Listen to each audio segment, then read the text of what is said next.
My history with Acacia Mining actually started 15 years ago at Bulyanhulu Gold Mine, which is part of the Acacia Group. Now, that is the sister mine to Buzwagi Gold Mine.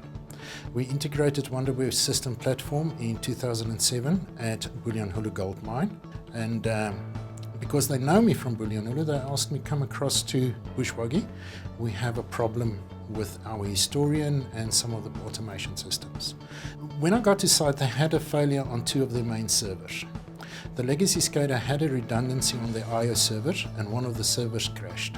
It was completely dead, as was the historian server. They lost everything with that historian server. If you don't have the historian, so you are missing the data, so what happens? So it was very difficult to have even the planning, the scheduling. It was difficult to get the engineering data to use for productions, and maintenance. Also, the way that it was developed is the guys did this in a very complicated way. They wrote a lot of text files. There was a lot of scripting involved with it, and it was an independent developed retrieval that was done on this historian. So the software that they used to pull out things for alarms, trending, etc., stuff like that, was not done with off-the-shelf technology. And technical support was basically non-existent. We couldn't get hold of the guys. It was very tough for us to do that. So the decision was made to not only change the historian, but to completely migrate to system platform, because now they've got cross-site support as well. And since they are already moving between the mines, this was not a difficult thing for them to do. For me, on my role as a section leader, say a mill is running, I need to know the weight of the mill, I need to know the temperatures, things like oil flow, so for the critical equipment. So having that access is, helps me a lot to make my job easier.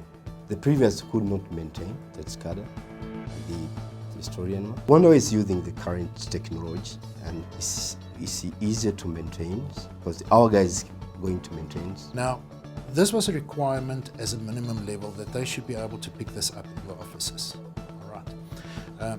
This is nice for management, and it's nice for some of the maintenance guys, especially for Fred coordinating everything to know what is happening in his plant. With InTouch Access Anywhere, they've got an intranet, as well as, of course, via the IT department and firewalls, we can go onto the World Wide Web.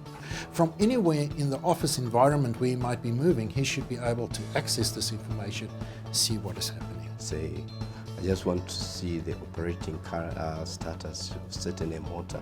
Having that access makes my job easier, because it's anytime I want to see the equipment performance, it's easier to me. If we have any problems, it will be easy for using internal employees which are doing on the system lines. So it will be maintainable. We are sure of getting the support for the platform. So not only can they do this themselves in the offices, we can, by training the guy that is doing this, they don't have to go to the engineering staff. It's a flexibility they never had. They can now change things they couldn't change in the past. It's much better at the end of the day. Additionally to this, they can now in future seamlessly integrate software such as Flow, which will allow them to do production reports and have that done on a scheduled basis. And this is things they didn't have in the past. The technology is supported. The technology is user-friendly for them. All right. It's reliable, things they didn't have in the past. It's uncomplicated. It's easy to make changes, and they're resulting in a more effective, better information, giving them the ability to make decisions on that information and running the plant the way they want.